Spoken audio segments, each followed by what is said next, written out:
আশীর্বাদ আজ আমাদের প্রত্যেকের জীবনে। তুমি নিজে উপস্থিত হয়েছে, তোমার বাক্য তুমি সফল করে দাও।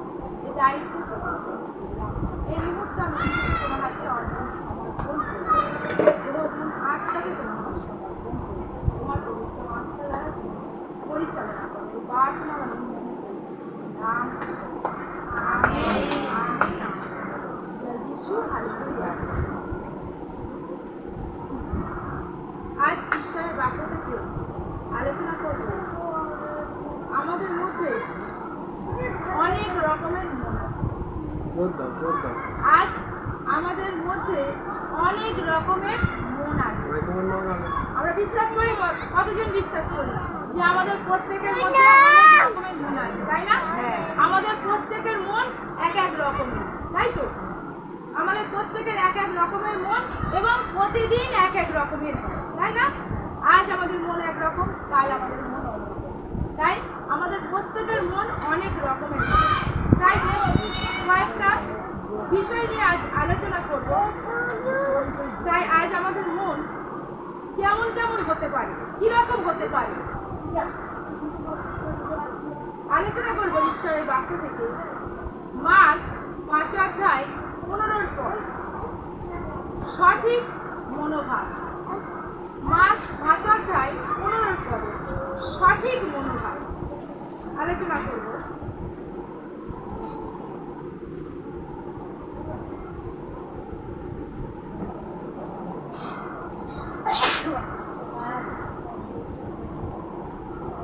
পড়ছো?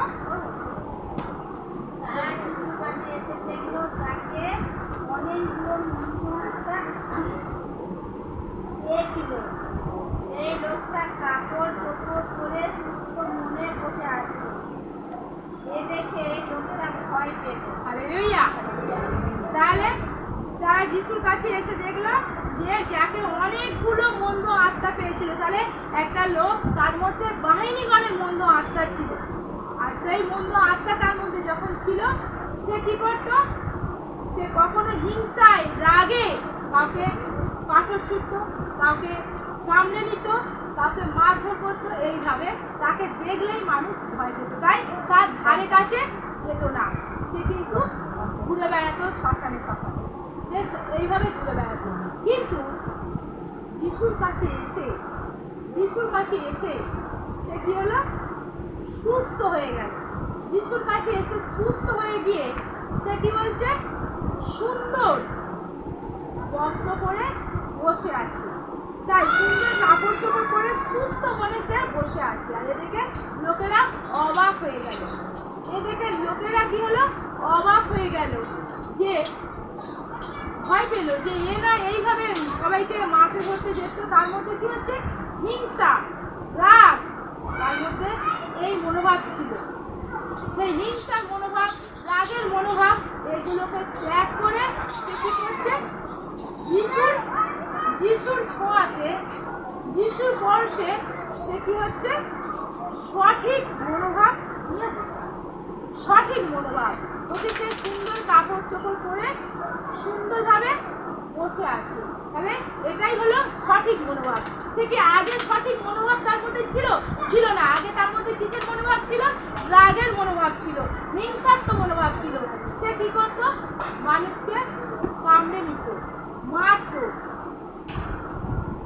ভয় দেখাতো। সবাই মানে তাকে দেখে ছুটে পালিয়ে যেত। কারণ সে কি করত?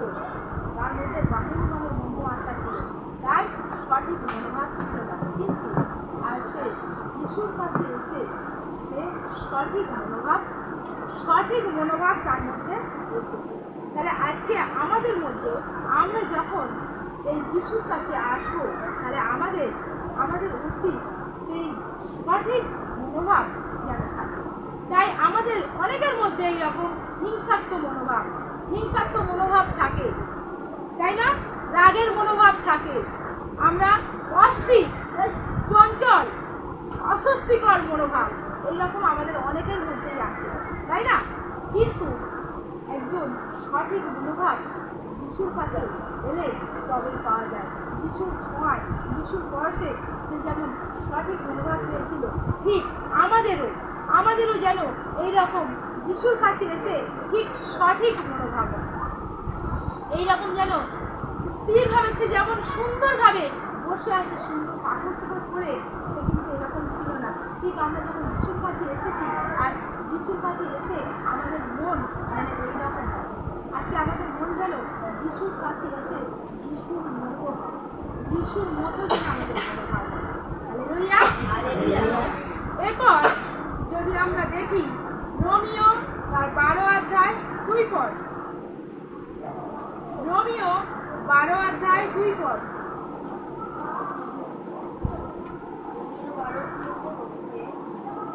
এখানকার মন্দ জগতে চালচলনের মধ্যে তোমরা নিজেদের ডুবিয়ে দিও না, বরং ঈশ্বরকে তোমাদের মনকে নতুন করে গড়ে তুলতে দিও, সম্পূর্ণ নতুন হয়েও যেন তোমরা ঈশ্বরের ইচ্ছা জানতে পারো। ঈশ্বরের ইচ্ছা খালি, সম্পূর্ণ নির্ভুল এবং তাতে ঈশ্বর সন্তুষ্ট হন। Amen, amen, hallelujah.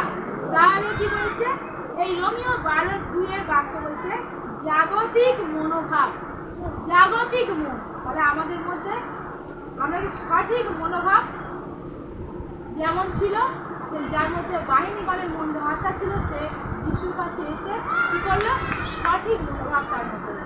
কিন্তু আজ আমরা দেখব জাগতিক মনোভাব আমাদের অনেকের মধ্যেই আছে। জাগতিক মনোভাব মানে এই জগতের সমস্ত ইচ্ছা, তাই না? এই জগতে আমরা দেখি কার অনেক শাড়ি আছে, আমাদের মনে ইচ্ছা যায় আর একটা সুন্দর শাড়ি কিনেছে, আমিও একটা সুন্দর শাড়ি কিনব। কে একটা সুন্দর বাড়ি তৈরি করেছে, আমিও একটা ভালো বাড়ি তৈরি করব। ওর ওই গয়নাটা আছে, আমারও কিনতে হবে। এগুলো জাগতিক ইচ্ছা, এগুলো জাগতিক আমাদের মন, তাই না? আজকে ভালো ওদের বাড়িতে ওরা এত বড় মাছ কিনেছে, আজকে না কিনতে হলো, কালকে আমি ওই মাছটা কিনবো। আমাদের মনের মধ্যে এইরকম, এগুলো জগতের ইচ্ছা, তাই নয়? এগুলো হচ্ছে জাগতিক মনোভাব। সব সময় আমরা এই জগতের, আমরা কিন্তু আত্মিক, তাই না? আমরা কেউ জাগতিক, আমরা জাগতিক নয়, কিন্তু আমাদের মনোভাব যেন জাগতিক। আজ আমাদের মধ্যে যাদের মধ্যে এই রকম চিন্তাধারা আছে, তারা হলো জাগতিক, তাদের মধ্যে সেই জাগতিক। কিন্তু আমাদের বুঝতে হবে আমরা কেউ জাগতিক নয়, আমরা কেউ কিন্তু জাগতিক নয়, আমরা হলাম আত্মিক। কিন্তু আমাদের মনোভাব যদি জাগতিক থাকে, এই মনোভাবগুলো থাকে, তাহলে সে এখনো জাগতিক, সে আত্মিক হয়ে উঠতে পারেনি, সে এখনো আত্মিক নয়। এখনো যদি তার মধ্যে এই জগতের এই চিন্তাধারাগুলো থাকে, বলছে এখানকার মন্দ জগতের চাল চলনের মধ্যে নিজেকে ডুবিয়ে দিও না। হালেলুয়া। তাহলে এই জগতের মন্দ চাল চলন, তাহলে এই জগতেই আমাদের আছে যা কিছু ভালো সুন্দর, এগুলোই আমাদের আকর্ষণ করে, তাই না? আমাদের এই জিনিসটা পছন্দ হয়, ওর ভালো জিনিসটা দেখে আমার পছন্দ হয়। আজকে আমরা কি করি, ও এত সুন্দর করে আজকে দেখে আমরা কোনো বিয়ে বাড়িতে গেলে দেখবে কে কেমন করে চুল বেঁধেছে, কে কেমন করে শাড়ি পরেছে, আমাদের এইগুলো চিন্তা থাকে। পরের বারে যখন আমরা যাব, আমরা এইরকম সেজে যাব। আমরা মণ্ডলীতে আসি, মণ্ডলীতে এসে দেখি কে কি পরে এসেছে, কে কিরকম সেজে এসেছে, কে কেমন চুল বেঁধে এসেছে, আমাদের লক্ষ্য এগুলো থাকে। আর আমরা পরের বার চেষ্টা করি ওইগুলো করার জন্য। সেই আমরা দেখে নিলাম, নিয়ে আমরা পরের বারে সেইগুলো করার চেষ্টা করলাম। তাহলে কি আমরা জাগতিক বিষয় নিয়ে ব্যস্ত। কিন্তু সত্যি কি আমরা জাগতিক? আসলে আমরা খ্রিস্ট বিশ্বাসীরা জাগতিক নয়, আমরা হলাম আত্মিক। আমরা আত্মিক মানুষ, কিন্তু আমাদের জগতের চিন্তা অনুসারে যেন না চলি, জগতের চালচলনে না চলি। তাই তো বাক্য বলছে জগতের চালচলনের মধ্যে তোমরা নিজেদেরকে ডুবিয়ে দিও না, জগতের চালচলনের মধ্যে তোমরা নিজেদেরকে ডুবিয়ে দিও না। তাই আমরা জাগতিক জিনিসকে বেশি আকাঙ্ক্ষা করি, জগতের অনেক ইচ্ছা, অনেক আশা, অনেক কিছু, অনেক আমাদের মধ্যে অনেক আশা থাকে, অনেক ইচ্ছা থাকে যা জাগতিক।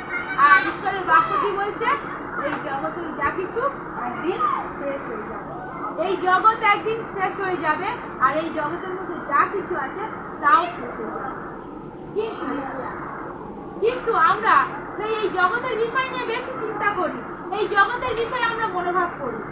আমরা কিন্তু স্বর্গীয় বিষয়ে চিন্তা কম করি। তাহলে যদি মনে করছি আমাদের মধ্যে স্বর্গীয় বিষয়ে চিন্তা নেই, তাহলে আমরা আত্মিক নই, আমরা জাগত। আমরা আজকে কারোর সাথে কিন্তু সকাল হলে বা মন্ডলীতে এলে কে কি বাক্য পড়েছি, মনে করে আমরা হতেই পারে কেউ একটু বেশি বাক্য পড়ে, কেউ একটু কম পড়ে। আমরা কেউ কোনোদিন কার সঙ্গে আলোচনা করেছি তুমি এই অধ্যায়টা পড়ো তো, এই অধ্যায়টা না খুব সুন্দর আছে, আমি কালকে একটা বাক্য পড়ছিলাম, খুব সুন্দর বাক্য, তুমি এটা জানো? যদি জেনে থাকো ভালো, যদি না জানো এই বাক্যটা তুমি পড়ো। আমরা এরকমভাবে আলোচনা করি, বাক্য দিয়ে কারোর সাথে আলোচনা করি না। যদি কেউ পড়ে থাকি তাহলে আমরা জানবো আত্মিক, আর যদি না করি আমরা জগতের বিষয় নিয়ে আলোচনা করি। জানিস তো ওই দিদিটা এইরকম, ওই দিদিটাকে পছন্দ নয় তবু মন্ডলীতে আসে, ওর কথাবার্তা আমার ভালো লাগে না, এইরকম আমাদের আলোচনা এইরকম কম বেশি আমরা করেই থাকি। তাহলে কিন্তু আমরা জাগত, আমরা এখনো জগতের মধ্যে ডুবে আছি। কিন্তু ঈশ্বরের বাক্য বলছে তোমরা জগতের মধ্যে নিজেকে ডুবিয়ে দিও না। এরপর 3 নম্বর, আমাদের মধ্যে মানসিক মনোভাব। মানসিক মনোভাব কি আছে আমাদের মধ্যে? মানসিক হলো দেহের কামনা বাসনা আমরা কি পূর্ণ করার জন্য ব্যস্ত, নাকি ঈশ্বরের ইচ্ছা পূর্ণ করার জন্য আমরা ব্যস্ত? দেহের কামনা আমাদের ইচ্ছা আমরা পূরণ করবো, সে যেভাবেই হোক। এটা আমার মনের ইচ্ছা, আজ আমার খাবার ইচ্ছা হয়েছে, আজ আমার পড়ার ইচ্ছা হয়েছে, আমি যেভাবে হোক এটাকে আমি পূরণ করবো। মানসিক ইচ্ছা আমরা জানি না, আমরা যখন উপবাস করি কি বলি যে মানসিক ইচ্ছাকে মেরে আত্মিক ইচ্ছাকে পূরণ করি। সেই রকম আমরা আজকে কিসে আছি? মানসিক না আমরা আত্মিক? আমরা আত্মিক না আমরা মানসিক? আমরা যদি মাংসের মধ্যে থাকি, কারণ এই মাংস শেষ হয়ে যাবে, এই মাংস থাকবে না, এই মাংস শেষ হবে, কিন্তু এই আত্মা চিরকাল থাকবে। তবু আমরা এই মানসিক চাহিদাকে মেটানোর চেষ্টা করি। আমাদের মনোভাব সেই মাংসের ইচ্ছা পূরণ করতে যায়, যেভাবে হোক, বাজারে যত টাকা দেনা হোক, আমাদের মনে ইচ্ছা হয়েছে যখন আমরা সেই ইচ্ছা পূরণ করি। বাজারে যত টাকা ধার হোক, আমার মনের ইচ্ছা জেগেছে যখন সেটা কিনে এনে খেতে হবে। আমাদের মনে এই মানসিক ইচ্ছা, লোভ, লালসা, আমাদের মানসিক ইচ্ছা। একজন স্বামী থাকা সত্ত্বেও পর পুরুষের দিকে, একজন স্ত্রী থাকা সত্ত্বেও পর স্ত্রীর দিকে, এগুলো মানসিক ইচ্ছা। তাই যদি আমাদের মধ্যে এখনো এগুলো থাকে তাহলে আমরা জাগত হতে পারি না, এগুলো আমরা মানসিক, তাই না? আমরা সব দিক থেকে আমরা সেই জগতের কামনা বাসনা মধ্যে ডুবে আছি। জগতে এখন আমরা যেগুলো ফেলে এসেছি, যেগুলো করা উচিত নয়, আজ খ্রিস্টতে আমরা এসেছি, যুক্ত হয়েছি, যেগুলো আমরা পিছন দিকে ফেলে এসেছি, আবার কি করছি? আমরা সেই দিকে ফিরছি। তাহলে আমরা এখনো মানসিক হতে পারি না। আমাদের সেই ইচ্ছা, যে ইচ্ছা করা উচিত নয়, যেখান থেকে আমরা ফিরে এসেছি, আবার সেখানে যাওয়ার ইচ্ছা। একটু যাই না খেতে, অনেকে যায় না, আজকে ওইখানে আনন্দ হচ্ছে, একদিন যাই একটুখানি যাই, একদিন যাই একটুখানি খাই, এগুলো আমাদের মানসিক ইচ্ছা। তাই এগুলো যদি আমাদের মধ্যে, যদি কারোর মধ্যে এখনো সেই ইচ্ছা থাকে, তাহলে আমরা মানসিক। আজকে দেখবেন যখন সিঁদুর খেলা হয়, দেখবেন আমরা সবাই মিলে দল বেঁধে যাই, তখন আমরা ভুলে যাই আমরা একজন খ্রিস্ট বিশ্বাসী, গিয়ে তাদের সঙ্গে বেঁধে আমরা সিঁদুর খেলে কি আনন্দ হই, অল্লা করে আনন্দ করছি। কিন্তু একজন খ্রিস্ট বিশ্বাসী এরকমটা না হয়, একজন খ্রিস্ট বিশ্বাসী এরকমটা না হয়, কারণ সে আত্মিক, সে মানসিক নয়। তাহলে আমরা এগুলো থেকে বেরিয়ে এসেছি, তাহলে আবার সেইগুলো আমাদের সেই মাংসের ইচ্ছা যদি আমাদের আত্মায় টানে, তাহলে আমি এখন আমরা সেই মানসিক ইচ্ছা আমরা আত্মিক হতে পারি না। এরপর যদি আমরা দেখি রোমিও 8 অধ্যায় 5 থেকে 7।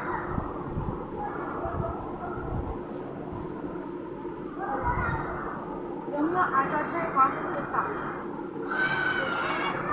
যারা পাপ স্বভাবের অধীনে তাদের মন পাপ স্বভাব না চায় তাদের আগ্রহী, আরও যারা পবিত্র আত্মার অধীনে তাদের মন পবিত্র আত্মা যা চান তাতে আগ্রহী। পাপ স্বভাব যা চায় তাতে আগ্রহী হবার ফলে ফল হলো মৃত্যু, আর পবিত্র আত্মা যা চান তাতে আগ্রহী হবার ফলে হলো জীবন ও শান্তি। যে মন পাপ স্বভাব যা চায় তাতে আগ্রহী সেই মন ঈশ্বরের বিরুদ্ধে, কারণ তা ঈশ্বরের আইন কানুন মানতে চায় না, মানতে পারেও না। আমেন। হালেলুয়া। তাহলে এখানে কি বাক্য বলছে? আমাদেরকে রূপান্তরিত মনোভাব, আমাদের মধ্যে কি সেই রূপান্তরিত মনোভাব এসেছে? রূপান্তরিত মনোভাব অর্থাৎ পরিবর্তন। রূপান্তরিত মনোভাব অর্থাৎ আমাদের মন রূপান্তরিত হয়েছে, আমাদের মন পরিবর্তন হয়েছে। তো আজ যদি আমাদের মন পরিবর্তন হয় তাহলে আমরা সেই পবিত্র আত্মা যা চান তাতে আগ্রহী হওয়ার ফলে সেই জীবন আর শান্তি আমাদের জন্য অপেক্ষা করছে। কিন্তু যে মন পাপ স্বভাব যা চায় তাতে যদি আগ্রহী থাকি, সেই মন ঈশ্বরের বিরুদ্ধে, তার সেই ঈশ্বরের আইন কানুন মানতে চায় না, মানতে পারেও না। হালেলুয়া। আজ আমাদের মন কি পরিবর্তন? আজ আমরা নিজেদের মনকে জিজ্ঞাসা করব, আজ অনেক রকমের মন আছে, আজ আমাদের মনটা কি ধরনের? আজ আমরা বাক্য থেকে বুঝবো আমাদের মনের মধ্যে কি আছে। আজ আমাদের মন কি পরিবর্তন হয়েছে, নাকি পাপ স্বভাব যা চায় তাতে আগ্রহী, নাকি পবিত্র আত্মা যা চায় তাতে আমাদের আগ্রহী? কিন্তু পাপ স্বভাব যা চায় তাতে আগ্রহীর ফল হবে কি? ধ্বংস, মৃত্যু। তাতে আছে ধ্বংস, মৃত্যু। কিন্তু পবিত্র আত্মা যা চান তাতে আগ্রহী হবার ফল হলো অনন্ত জীবন ও শান্তি। আজ এই পরিবর্তন মনোভাবটি আজ আমাদের মধ্যে আছে। আজ এই পরিবর্তন, এই রূপান্তরিত মনোভাব, এই রূপান্তরিত অর্থাৎ আমাদের মন পরিবর্তন করতে হবে। তাহলে আমরা যেখান থেকে এসেছিলাম, যে জায়গা থেকে এসেছিলাম, সেই পুরনো আমিকে ত্যাগ করতে হবে, রূপান্তরিত হবে। তাহলে রূপান্তরিতটা আমাদের কেমন হবে? আমাদের মধ্যে যে পুরনো আমি সম্পূর্ণ বদলে যাবে। আমাদের পুরানো আমিকে বদলে আমরা নতুন আমিকে পরিধান করব। আমাদের সেই পুরানো আমি ত্যাগ করে আমরা সেই নতুন আমিকে পরিধান করব। আর সেটাই হবে রূপান্তরিত, নতুনীকরণ। কারণ আগে যে বাক্য বললাম রোমিও 12:2, সেখানে বলছে কি? নতুনীকরণ। তোমাদের মনকে নতুন করে গড়ে উঠতে দাও। তাহলে আমাদের সেই পুরানো আমি ত্যাগ করে আমাদের মনকে নতুন আমিকে পরিধান করছে। তবেই আমাদের মন যদি নতুন আমিকে পরিধান করে তাহলে আমাদের সেই রূপান্তরিত।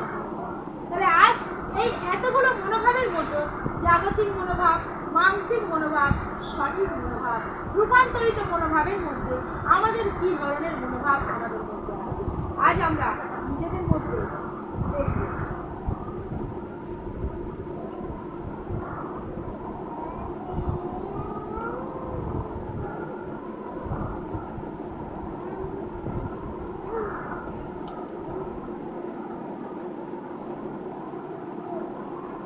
তাহলে আজ আমরা নিজেদের মধ্যে দেখব যে আমাদের মধ্যে কি ধরনের মনোভাব রয়েছে।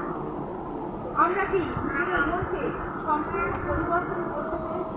কারণ ঈশ্বরের বাক্য বলে, ফিলিপিও 2:5 চলে আসেন করি। বাইবেলটা খুলে দিবি তো ভাবলি, কোনটা কি জন্য দিলে?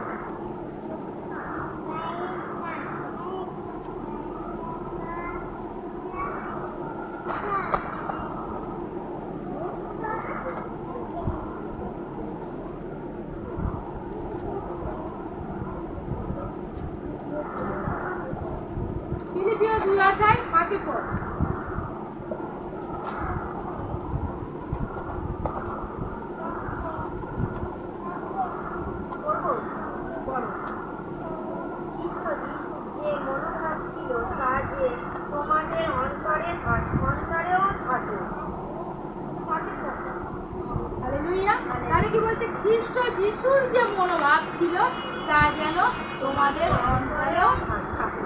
হালেলুয়া। তাহলে প্রভু যিশুর যে মনোভাব ছিল আজ আমরা প্রত্যেকের মধ্যে যেন সেই মনোভাব থাকে, তবে তো আমাদের রূপান্তরিত হবে, তবে তো আমাদের সেই মনোভাব। আজ আমরা নিজেদেরকে প্রশ্ন করি আমাদের কি মনোভাব রয়েছে, আমাদের মধ্যে কি ধরনের মনোভাব রয়েছে। অনেক রকম মনোভাব রয়েছে, কিন্তু আমাদের মধ্যে কি রকম মনোভাব রয়েছে আজ আমরা প্রত্যেকে চিন্তা করি। কারণ এখানে বাক্য বলছে যে প্রভু যিশুর মধ্যে যে মনোভাব ছিল তা যেন তোমাদের অন্তরে থাকে। তাহলে আজ আমরা প্রভু যিশুর সঙ্গে যুক্ত হয়েছি, আজ আমরা প্রভু যিশুর অনুসারী, তাহলে আমাদের প্রত্যেকের মধ্যে যেন সেই প্রভু যিশুর মতো মনোভাব থাকে, প্রভু যিশুর মতো যেন মনোভাব থাকে। আমাদের মন সেই পুরানো আমি থেকে যেন বেরিয়ে আমরা নতুন আমিতে পরিধান করে সেই নতুনীকরণ হতে পারি। কারণ আমরা আত্মিক, আমরা দৈহিক নয়। কারণ এই জগতে আমরা নই, আমরা এই জাগতিকও নই, আমরা মানসিকও নই, আমরা আত্মিক। তাহলে আমরা সেই যিশুর মনোভাব যেন আমাদের মধ্যে রাখতে পারি। হালেলুয়া। এরপর 2 তিমথিও 1:8। 2 তিমথিও 1:8। সুস্থ মন, আমাদের সুস্থ মন। আজ আমরা প্রত্যেকে চিন্তা করব আজ আমাদের সুস্থ মন আছে। আজ আমরা নিজেদের মনে নিজেরাই ভাববো যে আমাদের মধ্যে কি সুস্থ মন আছে। আজ সুস্থ মন কেমন হবে?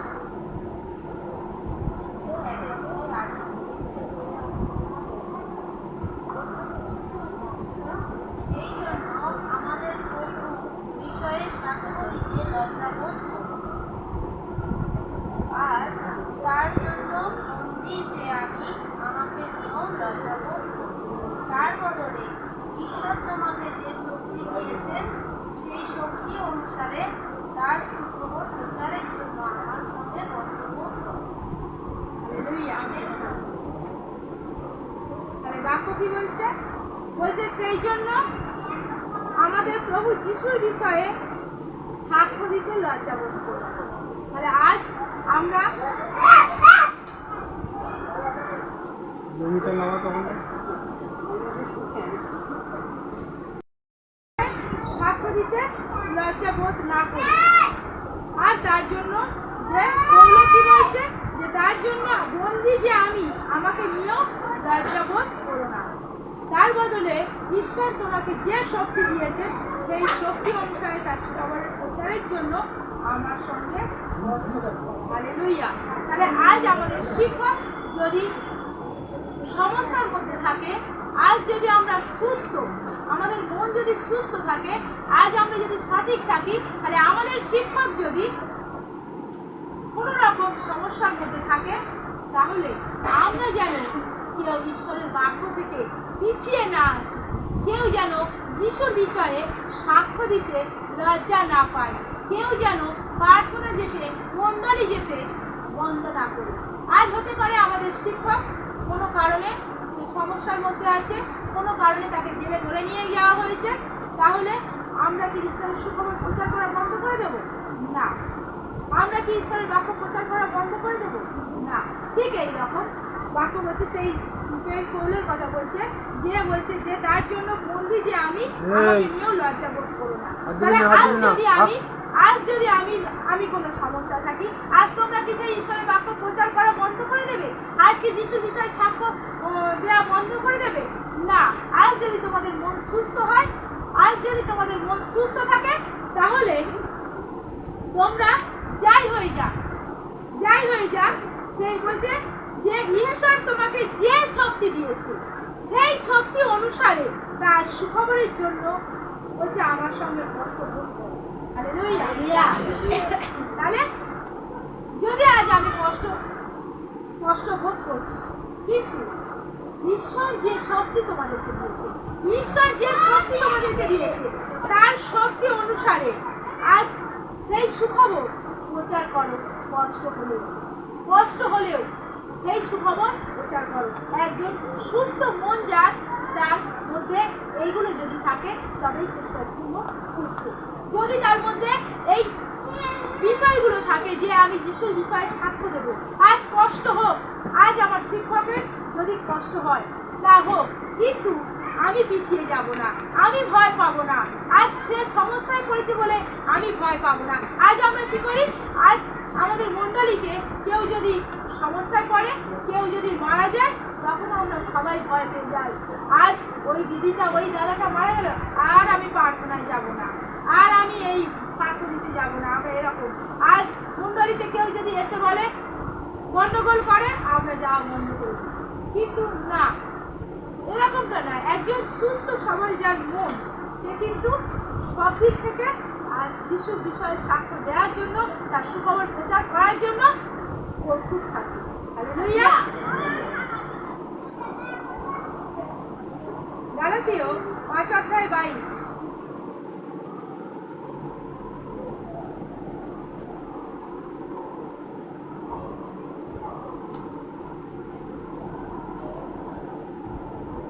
বাক্য বলছে, কিন্তু পবিত্র আত্মার ফল হলো ভালোবাসা, আনন্দ, শান্তি, সহ্য, দয়ার স্বভাব, ভালো স্বভাব, বিশ্বস্ততা, নম্রতা ও নিজেকে দমন, এই সবের বিরুদ্ধে কোনো আইন নেই। হালেলুয়া। তাহলে গালাতীয় 5:22-23 বাক্য কি বলছে? বাক্য বলছে যে পবিত্র আত্মার ফল। তাহলে আজ আমাদের মন যদি পবিত্র আত্মায় পূর্ণ, আজ যদি আমরা পবিত্র আত্মায় পূর্ণ, তাহলে আমাদের মধ্যে সেই পবিত্র আত্মার ফল কি হবে? আনন্দ, শান্তি, সহ্য, গুণ, দয়ার স্বভাব আমাদের মনের মধ্যে থাকবে, আমাদের মনের মধ্যে থাকবে। হালেলুয়া। তাহলে আজ আমরা কাউকে একে অন্যের নিন্দা করব না, একে অন্যের সমালোচনা করব না। সে খারাপ ভালো হোক, আমার দেখার দরকার নেই। তার পিছনে বা তার সামনে কেউ বলে না, যথারীতি পিছনেই বলে, তার পিছনে সে উপস্থিত নেই, এরকম করা উচিত নয়। সে একজন সত্যি যে পবিত্র আত্মায় পূর্ণ ব্যক্তি, তার এরকম গুণ যেন না থাকে। কারণ অবশ্যই তার যদি ভুল থাকে, তার যদি দোষ থাকে, তার সামনে তাকে ডেকে বুঝিয়ে বলে, এটাই সত্য হয়, এটাই সত্য বলে। আর সেই জন্যই বলছে পবিত্র আত্মার ফল হলো নম্রতা, নিজেকে দমন করা, এসবের বিরুদ্ধে কোনো আইন নেই। তাহলে এই নিজেকে নত করা, নম্র করা, এই সবের বিরুদ্ধে কিন্তু আর কোনো আইন নেই। ভালোবাসা, পবিত্র আত্মার ফল। আজ আমরা যে পবিত্র আত্মায় পূর্ণ, আমাদের মন যে সুস্থ, আমরা পবিত্র আত্মায় পূর্ণ, তাহলে আমাদের মধ্যে কি থাকবে? ভালোবাসা, আনন্দ, শান্তিতে পূর্ণ থাকবে।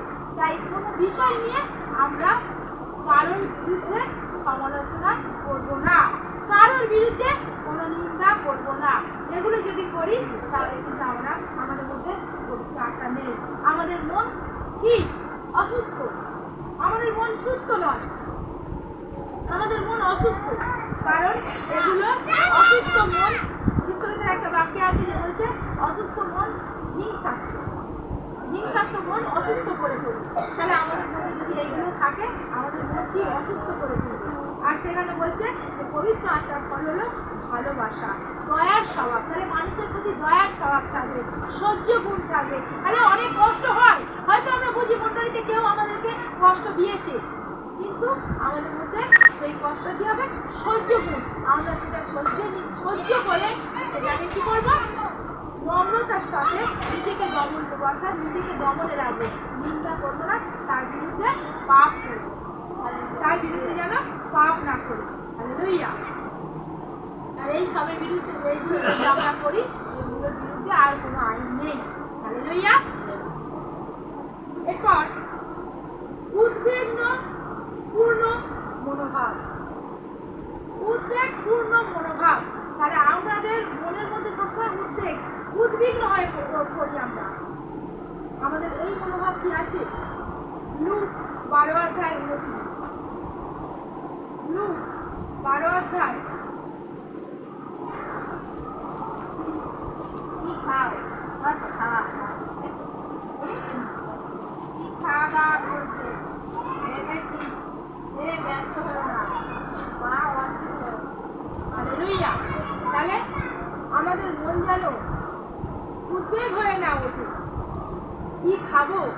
কি করব আমরা এই ভেবে কি হই, আমাদের মন অস্থির হয়ে ওঠে, আমরা চিন্তিত হয়ে যাই যে কাল কি রান্না করবো, বা আজ আমরা কি খাবো, কি করব, কোথায় যাব, আজ আমি অসুস্থ, ডাক্তারের কাছে যাব, এরকম ভেবে আমরা কি করি, উদ্বিগ্ন হয়ে ওঠে, তাই না? আমাদের মন অস্থির হয়ে ওঠে। এরকম মনোভাব আত্মিক মনোভাব নয়। আমরা যদি আত্মিক হয়ে থাকি আমাদের এরকম মনোভাব না হয়, আমাদের এরকম মনোভাব না হয়। কারণ দেবতা কেবল খাওয়া দাওয়ার বিষয় নয়, আর কাপড় চোপড় পরার বিষয় নয়। তাহলে আমাদেরকে বাক্য কি বলছে, যে তোমরা স্বর্গীয় বিষয়ে চিন্তা করো, তোমাদের মনোভাব যেন স্বর্গীয় বিষয়ের জন্য আগ্রহী হয়। কারণ ঈশ্বর জানেন আমরা আমাদের কি খাওয়া কি পড়ার প্রয়োজন আছে, খাওয়া পড়া এগুলো ঈশ্বর জানেন আমাদের প্রয়োজন আছে। তাই এইগুলো নিয়ে আমরা যেন চিন্তা না করি, এগুলো নিয়ে যেন আমরা উদ্বিগ্ন না হই। আমরা খুব ব্যস্ত হয়ে পড়ি, কাল কি খাবো, কি রান্না করবো, আমার ঘরে বাজার নেই, আমার ঘরে পয়সা নেই, কি করে ডাক্তারখানায় যাব, আমরা এগুলো নিয়ে চিন্তা করি। কিন্তু ঈশ্বরের বাক্য বলছে এগুলো জাগতিক, আত্মিক নয়। তাই এরকম মনোভাব যদি আমাদের থাকে সেখান থেকে যেন আমরা ফিরে আসতে পারি। কারণ এগুলো পবিত্র আত্মার ফল নয়, এগুলো আত্মিক নয়, এগুলো আত্মিক মনোভাব নয়, এগুলো জাগতিক। তাই একদিন এই জগৎ কিন্তু শেষ হবে, এই জগৎ শেষ হবে, জগতের সব কিছু শেষ হবে। তাই এই সব কিছু নিয়ে আমরা যেন উদ্বিগ্ন না হই। আমাদের এই মনোভাব যদি থাকে এখান থেকে যেন আমরা বলতে পারি। হালেলুয়া। এরপর আমাদের বলছে, বাক্য বলছে নষ্ট মনোভাব, নষ্ট মনোভাব, নষ্ট মনোভাব। তাকে পড়তে হবে না, বাক্যটা অনেকটাই বড়, আমি ছোট করে বলছি। রোমিও 1:18 থেকে শেষ যদি আমরা পড়ি, একেবারে নষ্ট আমাদের মনোভাব। তাহলে এখান থেকে আমাদেরকে বেরিয়ে আসতে হবে। কারণ আমরা আত্মিক, প্রথমেই যে বললাম, আমরা যেখান থেকে বেরিয়ে এসেছি আমরা সেখানে আর না ফিরি। কারণ আমরা পুরাতন আমিকে ছেড়ে নতুন আমিকে পরিধান করেছি, আমাদের নতুনীকরণ হয়েছে। আমরা বলছি, ঈশ্বরের বাক্য বলছি তোমাদের মনকে নতুনভাবে গড়ে উঠতে দাও। তাহলে আজ যদি আমরা এই নষ্ট মনোভাবের মধ্যে এখনো পড়ে আছি, সেখান থেকে যেন আমরা ফিরে আসতে পারি, আর আমাদের মনকে যেন নতুন করতে পারি, নতুনীকরণ করতে পারি, অর্থাৎ রূপান্তরিত করতে পারি। কারণ এই জগৎ একদিন শেষ হবে, এই জগতের সব কিছু শেষ হবে, কিন্তু আমরা চিরকাল থাকবো সেই সফর আছে। তাই আমাদের মন, আমাদের অন্তর, আমাদের চিন্তা ভাবনা সব কিছু যেন একটাই হয়, ঈশ্বর। আমাদের জ্ঞান আমাদের সব কিছুই যেন হয় বাক্য। আর তাহলে আমাদের জীবনে আমরা যাই করি না কেন আশীর্বাদ পাবো। কারণ যশোয়া 1:8 বাক্য কি বলছে, যে এই বাক্য নিয়ে তোমরা ধ্যান করো, দিন রাত গভীরভাবে চিন্তা করো। তাহলে আমাদের মনটা ঠিক যেন এইরকম হয়, আমাদের মনটা যেন এইরকম হয়, দিন রাত এই বাক্য নিয়ে যেন গভীরভাবে চিন্তা করতে পারো। আজ যে মনোভাবগুলো আমাদের অনেকের মধ্যে এইরকম কম বেশি এইরকম মনোভাব আছে, তাই না? তাই এগুলো থেকে বেরিয়ে যেন ঈশ্বরের বাক্যকে ধ্যান করতে পারি, দিন রাত গভীরভাবে চিন্তা করতে পারি। তাহলে যেখানেই যাব আমরা, আমাদের জীবনে মঙ্গল আসবে, সেই কাজে উপকার চলবে। হালেলুয়া। সেখানেই সফল হবে। ঈশ্বরের বাক্য করতে